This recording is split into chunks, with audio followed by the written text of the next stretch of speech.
لا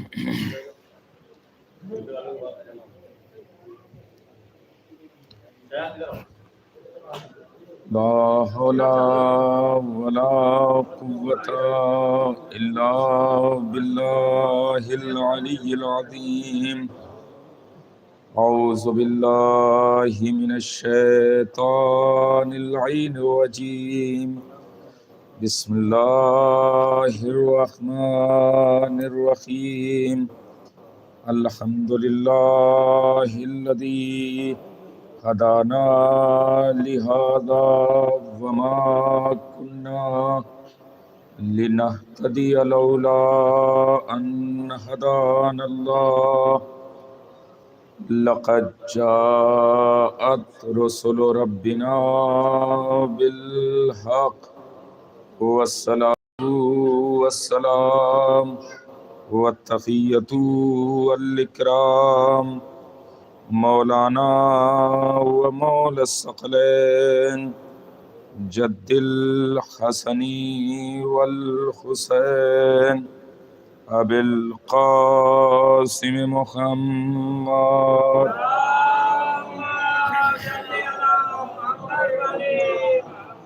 وآله الطيبين الطاهرين المعصومين المظلومين ولعنة الله على أعدائهم أجمعين من يومنا هذا إلى قيام يوم الدين. أما بعد فقد قال رسول الله صلى الله عليه وآله وسلم: علي خير البشر من شك فيه كفر. صلوات پڑھتے ہیں محمد.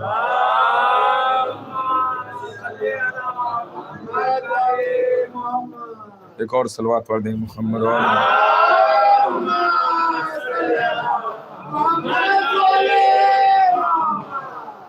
حضور ختمی مرتبہ پیغمبر اسلام حضرت محمد مصطفیٰ صلی اللہ علیہ وسلم کا ارشاد گرامی ہے امیر المومنین علی ابن ابی طالب علیہ السلام کے سلسلے میں کہ علی خیر بشر ہے، اور جو شخص امیر المومنین کے بارے میں شک کرے وہ دین اسلام سے خارج ہو جاتا ہے، کافر ہو جاتا ہے. مسلسل ہمارے اور آپ کے درمیان گفتگو چل رہی ہے مولا امیر المومنین کی اس فضیلت کے اوپر کہ جو شب ہجرت بستر رسول پر امیر المومنین سوئے. آپ حضرات باقاعدہ طریقے سے سماعت بھی کرتے آ رہے ہیں، سنتے ہوئے آ رہے ہیں کہ امیر المومنین جب بستر رسول پر سوئے تو اس کا پس منظر کیا تھا. بستر نبی پر یعنی نبی کو آخر ضرورت کیوں پڑی کہ امیر المومنین کو سنایا جائے. عام طور سے ہو سکتا ہے صرف نکتے کی حد تک صرف سنتے ہوئے گزر گئے ہوں، اس کے پس منظر کی تاریخ ہم اپنے کمسنوں کی طرف پہلے منتقل کر دیں، بیان کر دیں، پھر بات کو آگے بڑھائیں کہ آخر شب ہجرت کا معاملہ کیا تھا، پس منظر کی تاریخ کیا تھی. الحمدللہ اس سے قبل مباحلے کی تاریخ وہاں بیان ہوئی مکمل طریقے سے. فی الحال شب ہجرت کی تاریخ کیا ہے؟ شب ہجرت جب دین اسلام پھیلنے لگا آہستہ آہستہ تو کفار کے دل میں حسد اور جلن کی کیفیت پیدا ہوئی کہ یہ کیسے ہو رہا ہے، اس سلسلے کو روکا جائے. تو روکنے کی تدبیر انہوں نے یہ سوچی کہ جو پھیلانے والا ہے اسی کو درمیان سے ہٹا دیا جائے. نبی نہ رہیں گے تو ان کا دین نہ رہے گا، انہی کو قتل کر دیتے ہیں، دین آٹومیٹک جو پھیل رہا ہے رک جائے گا اور آہستہ آہستہ ختم ہو جائے گا. اور اس پلاننگ کے تحت انہوں نے باقاعدہ طریقے سے ایک میٹنگ رکھی کفار نے، اور اس میں لوگوں نے طرح طرح کے مشورے دینا شروع کیا کہ کرنا کیا ہے، کس طریقے سے ہم اس سلسلے کو روکیں گے. ایک صاحب کھڑے ہوئے کا کون سی بڑی بات ہے، چلتے ہیں تلوار لے کر کے قتل کر دیں گے، سلسلہ رک جائے گا۔ اچھا اتنا آسان سمجھتے ہو رسول کو قتل کرنا؟ وہ بنی ہاشم کی نسل سے ہیں اور یہ بنی ہاشم نسلوں سے انتقام لیتے ہیں، اتنا آسان نہیں ہے کہ اچھا بات نسلوں تک پہنچ جائے گی اگر محمد کو قتل کریں گے۔ وہ خاموش ہو کر بیٹھ گئے۔ دوسرے صاحب کی آواز بلند ہوئی کہ ایسا کرتے ہیں کہ ہم انہیں ایک حجرے میں بند کر دیتے ہیں، اور جب بند رہیں گے ہو سکتا ہے کچھ دن بعد انتقال بھی کر جائے، سلسلہ رک جائے گا۔ تو جواب یہ ملا کہ دیکھو وہ ہاشمی گھرانے کے چشم و چراغ ہیں، اور یہ بنی ہاشم زمین کی گہرائیوں میں بھی اگر لے جاؤ گے وہاں سے تلاش لیں گے محمد کو۔ ہیبت دیکھیں بنی ہاشم کی۔ وہ خاموش ہو گئے۔ تیسری آواز آئی کہ ایسا ہے کہ ہم محمد کو جلا وطن کر دیتے ہیں، کالے پانی بھیج دیتے ہیں۔ تو کہا تب بھی مسئلہ حل نہیں ہوگا، یہ بنی ہاشم وہاں سے بھی اپنے لال کو ڈھونڈ لائیں گے۔ تو اس وقت ابو جہل نے مشورہ دیا۔ مشورہ کیا دیا؟ ایسا کرتے ہیں کہ ہر قبیلے کا ایک ایک آدمی نکلے، اور کر رہے ہیں ہر قبیلے کا ایک ایک آدمی نکلے اور سب مل کر کے محمد پر وار کریں، اور جب سب مل کر کے قتل کریں گے تو بنی ہاشم ایک ایک سے کہاں تک بدلہ لیں گے۔ یہ مشورہ پسند آیا کہ ہاں یہ صحیح ہے، یہ صحیح ہے، ترکیب اس پر عمل کیا جائے۔ لیکن خدا جس کے لیے قرآن مجید میں آیت موجود ہے کہ مکروا مکر اللہ واللہ خیر الماکرین، کہ ان لوگوں نے مکر کیا، فریب کیا، خدا نے بھی اپنی تدبیر کیا، اور خدا بہترین تدبیر کرنے والا ہے۔ سمجھ رہے ہیں؟ مومنین کے خلاف، انبیاء کے خلاف، رسولوں کے خلاف جب بھی مکر ہوا ہے خدا نے بہترین تدبیر پیش کی ہے۔ آپ نے خود محسوس کیا ہوگا، آپ مومنین کے خلاف اگر کسی نے کوئی چال چلی تو خدا نے کیسی تدبیر پیش کیا ہے۔ اسی طرح انبیاء کے لیے مثلا جناب عیسیٰ کی بھی مثال موجود ہے کہ جناب عیسیٰ کے بارے میں یہ طے ہوا کہ ان کو سولی دے دی جائے گی، اور جب نکلے طے کر کے میٹنگ کر کے تو جو بہت آگے کے کود رہے تھے، کچھ دور چلے تھے کہ حکم الہی ہوا عیسیٰ تم اس حجرے میں داخل ہو جاؤ۔ عیسیٰ جیسے حجرے میں گئے اور جو کود رہے تھے آگے کے وہ بھی ساتھ میں چلے گئے، دروازہ بند۔ دو اندر گئے، دروازہ بند ہو گیا۔ خدا نے آواز دیا میرے بندے عیسیٰ گھبرانا نہیں، ہم تمہیں عرش پہ بلا لے رہے ہیں۔ عیسیٰ کو عرش پہ بلایا، تب دروازہ کھلا۔ یہ جب باہر نکلے، گئے تھے دو، نکلے ایک، لیکن جب ایک نکلے تو ایسا نہیں ہے کہ جو گئے تھے وہی نکلے۔ قدرت الہی دیکھیے، جب نکلے تو عیسیٰ کی شکل و صورت کے ہو گئے تھے۔ میں نے غور کیا آپ نے، عیسیٰ کی شکل و صورت کا دشمن ہو گیا تھا، دشمن عیسیٰ کی شکل و صورت کا نکلا تو لوگوں نے لے جا کر کے اسے سولی پہ چلاتا رہا، نہیں میں وہ نہیں ہوں، وہ نہیں ہوں۔ کہ تم وہی ہو، بیوقوف بناتے ہو۔ لے جا کر کے سولی پہ چڑھا دیا۔ کہ کیوں چڑھایا؟ کہ عیسیٰ کو سولی پہ چڑھانا تھا، یہ عیسیٰ تھے لہذا ان کو سولی پہ چڑھا دیا گیا۔ جب یہ داستانیں بیان ہوتی ہے نا، مسلمان عقیدہ رکھتا ہے بالکل صحیح، بالکل صحیح، عیسیٰ کو اللہ نے عرش پہ اٹھایا، عیسیٰ ابھی بھی زندہ ہے۔ اے مسلمانوں، اگر عیسیٰ زندہ ہے، زندہ رکھنے والا خدا ہے، تو فخر عیسیٰ۔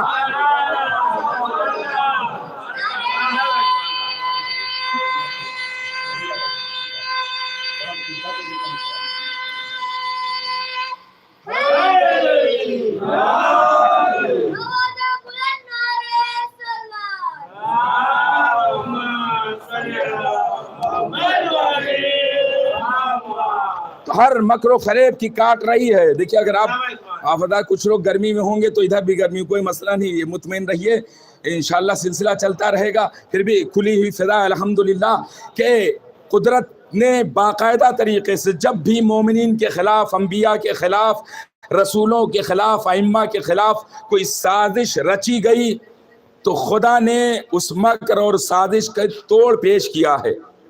شب ہجرت سازش رچی گئی، پیغمبر کو قتل کرنا ہے، ہر قبیلے کا ایک ایک جوان نکلے گا، ادھر پوری تیاری ہو گئی، قتل کرنا ہے آج کی شب ہجرت۔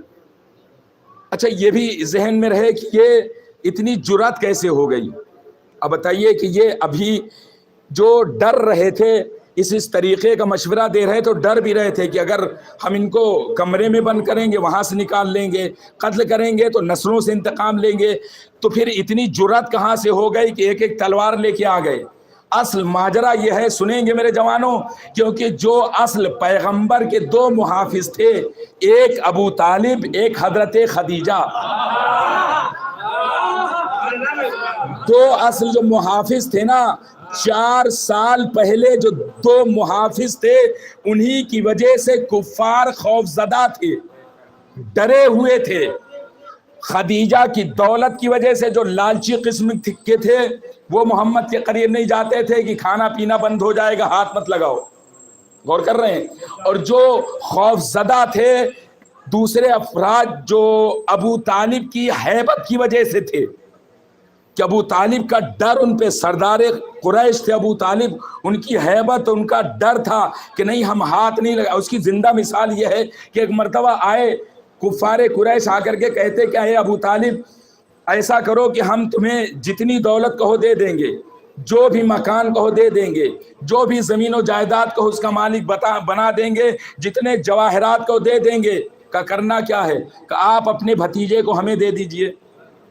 نہیں غور کیا کہ کیا کرو گے؟ کہ ہم اسے لے کر کے قتل کر دیں گے اور پھر اس کے بدلے میں ایک جوان بھی دے دیں گے، اسے آپ اپنا بھتیجا بنائیے گا، اسی کی تربیت کیجیے گا، اسی کو پالیے پوسیے گا۔ ایک مرتبہ ابو طالب نے گھور کے دیکھا کہ کتنے بے وقوف ہو تم، کتنے بے وقوف ہو تم کہ تم اپنے چشم و چراغ کو میرے حوالے کر رہے ہو کہ ہم اسے پالے پوسیں، اسے جوان کریں، وہ ترقیوں پہ جائے، اور میرے دل کے ٹکڑے کو قتل کرنا چاہے تو کہ سنو آج تو آ گئے ہو، آئندہ ادھر رخ نہ کرنا۔ ہیبت دیکھیں، ہیبت، یہ ابو طالب کا دبدبہ تھا، یہ خدیجہ کی دولت کا اثر تھا کہ کسی کفار میں جرأت نہ ہوئی کہ ان کی موجودگی میں محمد کو آنکھ اٹھا کر دیکھے۔ لیکن یہ کلمہ گو مسلمان جو رسول کا کلمہ پڑھتا ہے محسن رسول کو کافر کہتا ہے۔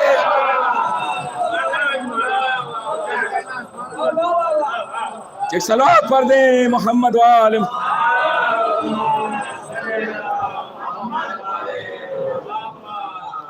کہ ان کی موجودگی میں کسی کی جرأت نہ ہوئی آنکھ اٹھا کے دیکھے۔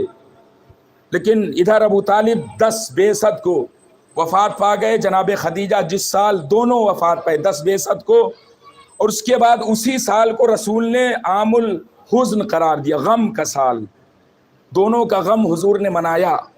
اور 4 سال کے بعد یہ نوبت، پہلی مرتبہ یہ منزل آئی ہے۔ اب تنہا 3 ہی مددگار تھے رسول کی ابتدا میں، ایک خدیجہ، ایک ابو طالب، ایک امیر المومنین، 2 جا چکے، تنہا علی بچے تھے۔ یہ شب ہجرت علی یکو تنہا تھے، حکم پروردگار ہوا کیونکہ انہوں نے مکاری کیا، عیاری کیا۔ خدا نے کہا کہ حبیب گھبراؤ نہیں، تم علی کو اپنے بستر پہ لٹا دو، ہجرت کر جاؤ۔ پیغمبر اسلام نے علی کو بلایا اور آواز دیا، اے علی تم آج کی شب میرے بستر پہ سو جاؤ۔ غور کیجئے، آج کی شب میرے بستر پر سو جاؤ۔ جملہ سنے امیر المومنین کا، امیر المومنین نے یہ نہیں کہا کہ یا رسول اللہ کیا میرے سونے کے بعد میری جان بچے گی؟ نہیں، غور فرمایا۔ جبکہ تاریخ مورخ زبردست رائٹر اہل سنت کا علامہ شبلی نعمانی سیرت النبی میں لکھتے ہیں کہ وہ دن ایسا خوف زدہ دن تھا کہ امیر مومنین کو معلوم تھا، امیر کائنات کو خود کہتے ہیں جملہ کہ امیر کائنات کو معلوم تھا کہ آج کی شب کفار باقاعدہ ارادہ کر چکے ہیں قتل نبی کا، اور بستر نبی آج خواب کا بستر نہیں ہے بلکہ قتل گاہ بنا ہوا ہے۔ یہ شبلی نعمانی کا جملہ ہے، شبلی نعمانی کا، کہ بستر نبی خواب کا بستر نہیں ہے، سونے کے لیے آج نہیں ہے، بلکہ قتل گاہ بنا ہوا ہے۔ جو بھی لیٹے گا قتل کیا جائے گا، لیکن اللہ رے فضیلت امیر المومنین فضیلت ایسی ہے کہ دشمن کہنے پر مجبور ہے، پھر وہ کہتے کیا ہیں، غیر کہنے پر مجبور ہے، وہ لکھتے یہ ہیں کہ امیر کائنات کے لیے فاتح خیبر کے لیے جو بستر مقتل بنا تھا اسے گلزار بنا دیا۔ ایک صلوات پڑھ دے محمد وآل محمد۔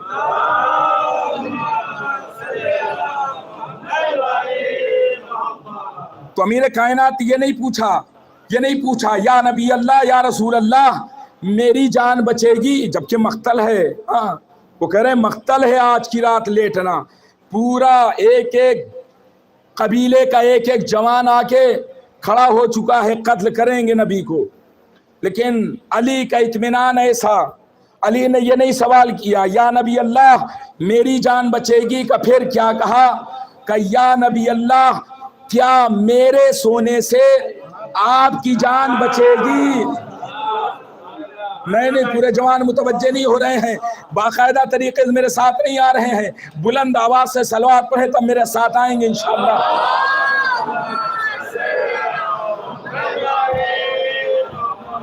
کہ آخر میرے مولا نے یہ سوال کیوں کیا؟ جتنے آ چکے ہیں، جو نہیں آئے آنے کی تیاری میں ہیں، ہر ایک کی سلامتی کے لیے بلند تر صلوات۔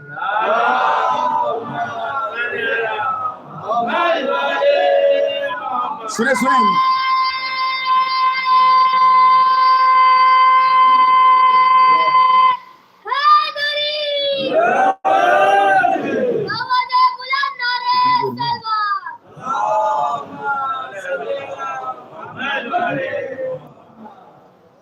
ایک اور صلوات پڑھ دیں محمد وآلہ۔ کتنی دیر پڑھا ہم؟ تو امیر المومنین نے پوچھا یا نبی اللہ کیا میرے سونے سے آپ کی جان بچے؟ آخر یہ سوال کیوں؟ اسی کی تشریح پر میں کسی منزل تک پہنچانا چاہ رہا ہوں، انشاءاللہ محسوس ہوں گے، میری طرف متوجہ رہیں کہ امیر المومنین نے یہ سوال کیوں کیا یا نبی اللہ کیا میرے سونے سے آپ کی جان بچ جائے گی؟ کا سوال ضروری تھا، لازم تھا۔ کہ کیوں؟ کیونکہ آج کا مورخ ہو سکتا ہے یہ کہہ دیتا کہ جان سونے سے نہیں بچی ہے۔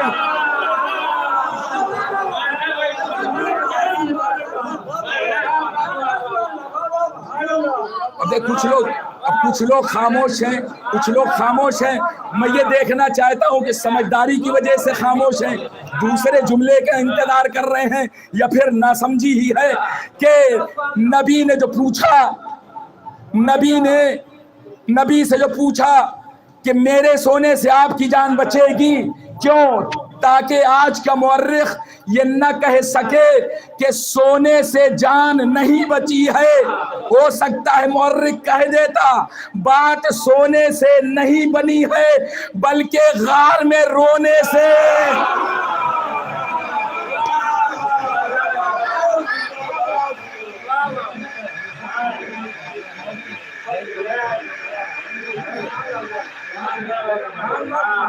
ایک اور صلوات پڑھ دیں محمد وآلہ۔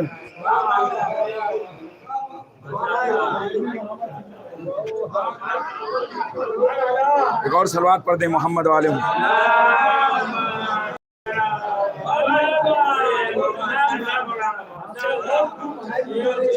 یہ ضرورت کیوں تھی؟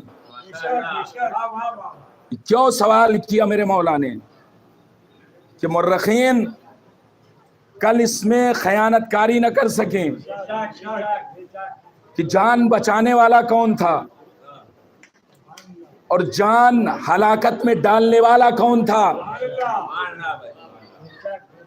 کس نے جان بچائی، کون ہلاکت میں جان ڈالنے والا تھا۔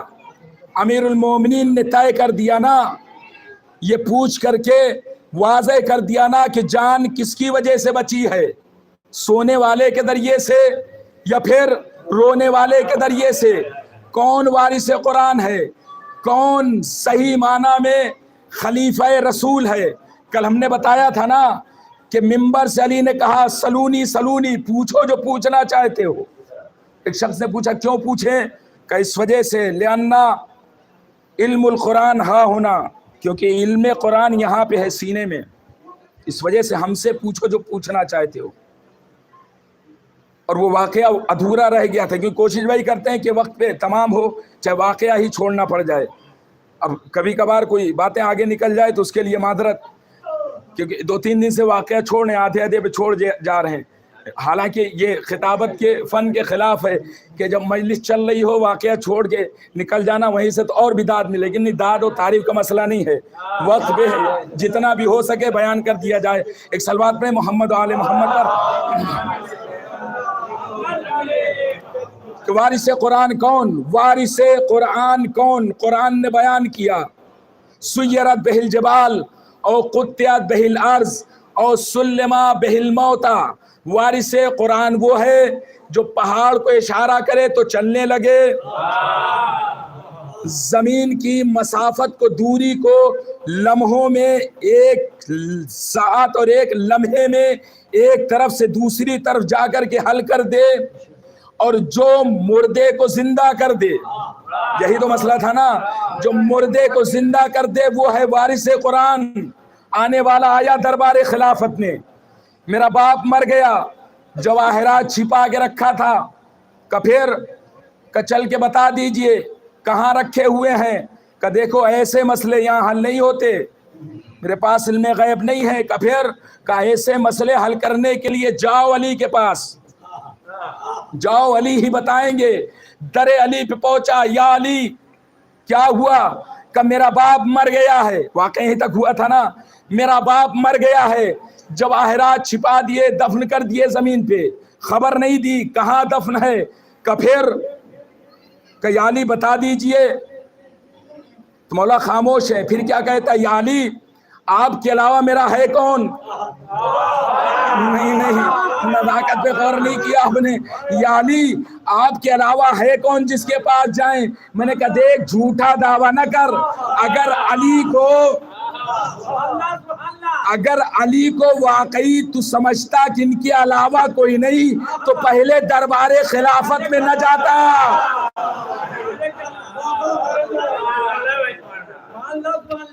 یہ دربار خلافت میں جانا بتا رہا ہے کہ در بدر ٹھوکریں کھانے کے بعد آیا ہے منزل مقصود پر۔ مولا نے کہا پھر مولا بتا دیجئے کہاں رکھے ہوئے، پتہ چل جائے تاکہ ہم نکال لیں۔ مولا نے کہا ایک شرط ہے، کہ کیا؟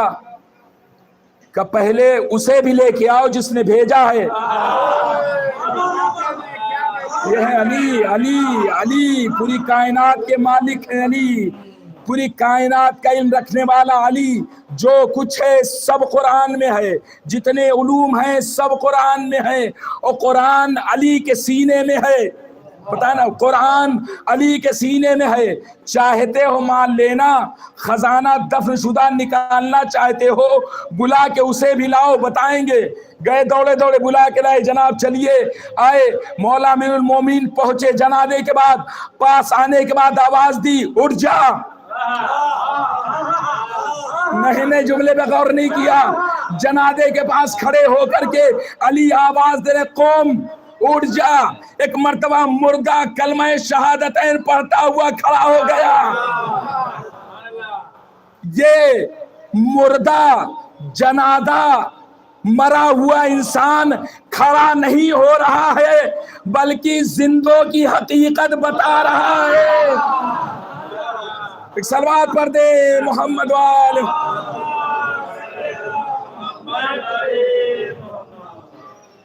کہ جس کے مرنے کے بعد جس امام کی اطاعت اتنی ضروری ہے کہ جب وہ کہہ دے اٹھ جا تو ہمیں اٹھنا پڑتا ہے، تو پھر زندگی میں اطاعت کتنی ضروری ہوگی۔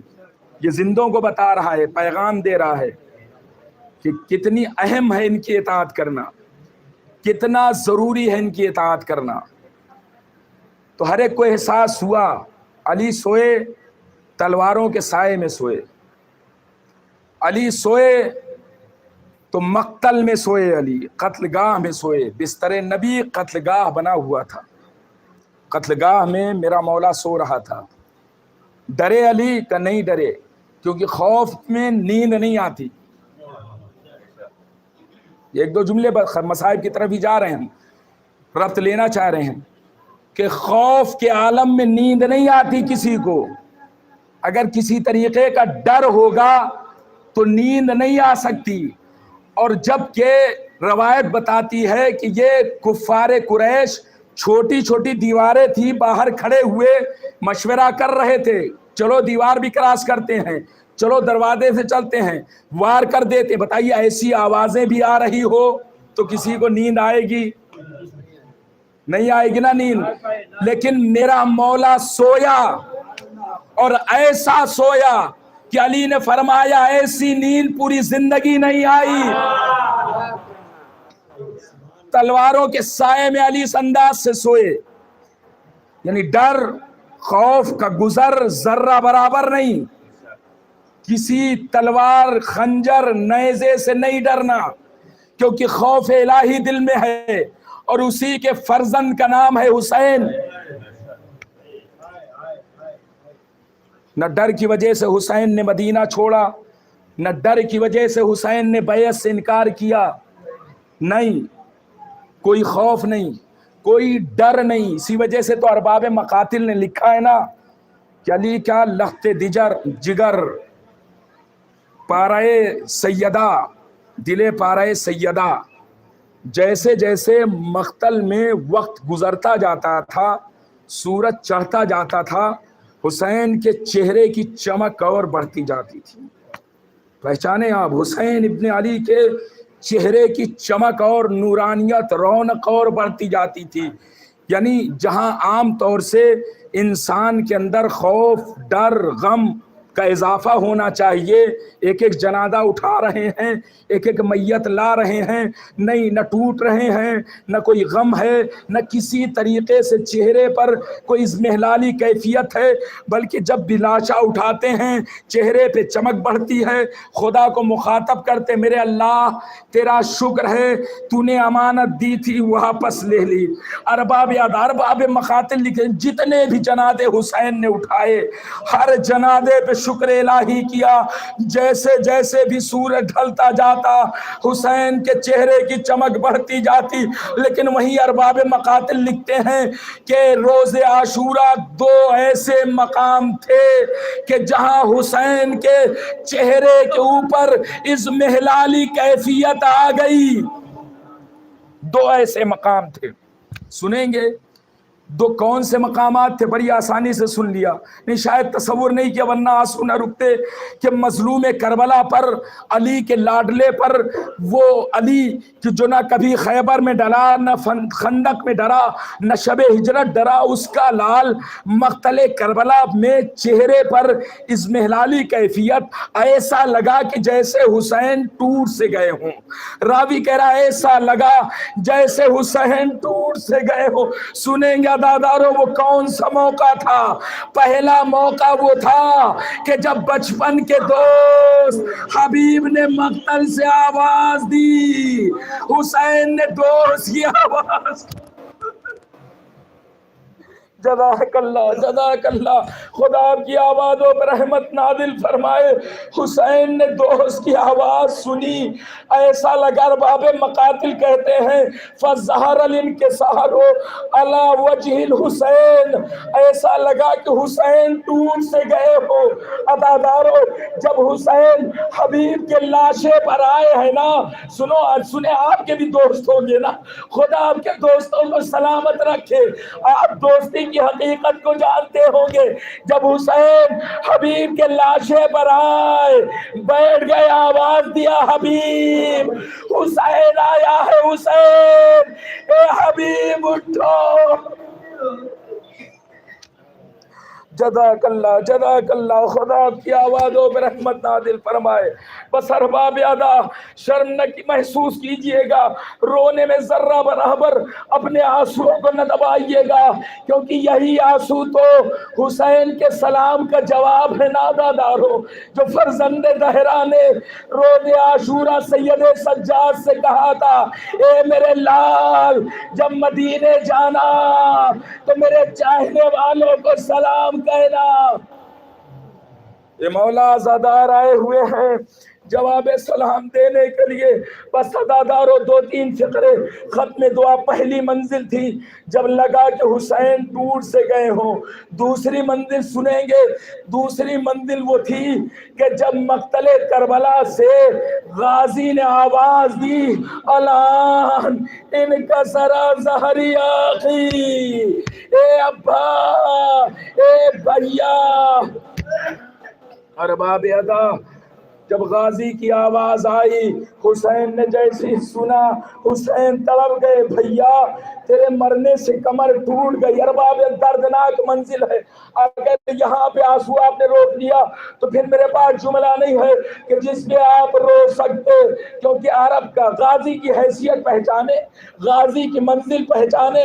پھر آپ اس روایت کو سنیں کہ عرب کا دستور یہ تھا کہ عرب جب کسی کی بہت زیادہ توہین کرنا چاہتے تھے نا عزادارو، تو اس کی ماں کا نام بھرے ہوئے مجمع میں لیتے تھے.